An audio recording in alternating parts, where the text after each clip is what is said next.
Hello' everyone, মোৰ চেনেলটোলৈ আপোনালোক সকলোকে স্বাগতম জনাইছোঁ। আজি এটা ব্ৰেকফাষ্টত বনাব পৰা সহজ ৰেচিপি আপোনালোকৰ মাজলৈ লৈ আনিছোঁ আৰু এই ৰেচিপিটো সৰু ল'ৰা ছোৱালীৰ বহুত ফেভৰেট হয়। আপোনালোকেও ট্ৰাই কৰি চাব পাৰে। ব'লকচোন ভিডিঅ'টো ষ্টাৰ্ট কৰোঁ। পান কেকৰ বাবে লগা সামগ্ৰীবোৰ এয়া প্ৰথমতে মই ডিম দুটা লৈছোঁ, এয়া দুটা কল লৈছোঁ, এয়া ময়দা আধা কাপ লৈছোঁ, এয়া আটা 1/4 কাপ লৈছোঁ, এয়া half T spoon baking powder, এয়া গাখীৰ আধা কাপ, এয়া চেনি 1.5 চামুচ, আপোনালোকে সোৱাদ অনুসৰি চেনি কম বা বেছি ল'ব পাৰে, আৰু এয়া তেল 2 স্পুন। ব'লক আমি ৰেচিপিটো বনোৱা ষ্টাৰ্ট কৰোঁ। প্ৰথমতে এয়া মিক্সি জাৰ এটা লৈছোঁ, মিক্সি জাৰত দুটা কল টুকুৰা কৰি ঢালি দিছোঁ, এয়া চেনি ঢালি লৈছোঁ, এয়া গাখীৰ আধা কাপ ঢালি লৈছোঁ, এয়া ডিম দুটা মিক্সি জাৰত ঢালি লৈছোঁ। এই সকলোখিনি এতিয়া ভালকৈ মিক্সিত গুড়ি কৰি ল'ম।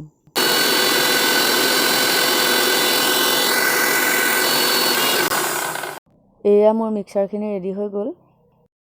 এতিয়া মই বাতি এটাত ময়দা অলপ ঢালি লৈছোঁ, এয়া আটা ঢালি লৈছোঁ, এয়া বেকিং পাউডাৰ ঢালি লৈছোঁ।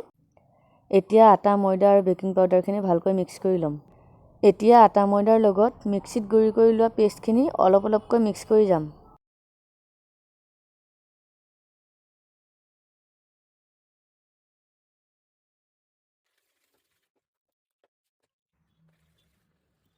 এয়া পান কেকৰ বাবে মোৰ পাৰফেক্ট বেটাৰ ৰেডি হৈ গ'ল।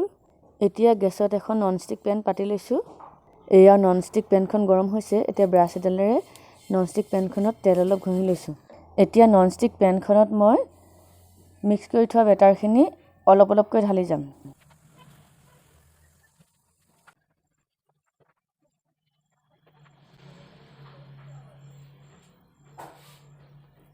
পেন কেকৰ এটা ছাইড সিজি গৈছে। এতিয়া মই পেন কেকটো লুটিয়াই দিম। দেখিলেনে পান কেকত ইমান ধুনীয়া কালাৰ আহি গ'ল। তলৰ ছাইডটো হোৱাৰ পিছতে মোৰ পান কেক ৰেডি হৈ যাব। এয়া পেন কেকৰ তলৰ ছাইডটোও দেখিলেনে ধুনীয়াকৈ সিজিছে। এয়া পেন কেক ৰেডি হৈ গ'ল। আপোনালোকেও বনাই চাব ইমান সহজ ৰেচিপি। মই আৰু এখন পান কেক বনাই লৈছোঁ, আপোনালোকে ভিডিঅ'টো চাই থাকক।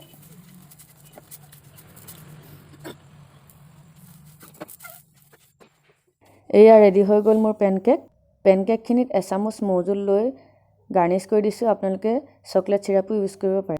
যদি ভিডিঅ'টো ভাল লাগে লাইক, শ্বেয়াৰ এণ্ড কমেণ্ট কৰিব আৰু মোৰ চেনেলটোলৈ যদি নতুনকৈ আহিছে চেনেলটো ছাবস্ক্ৰাইব কৰিব। আজিলৈ আহিছোঁ, ধন্যবাদ।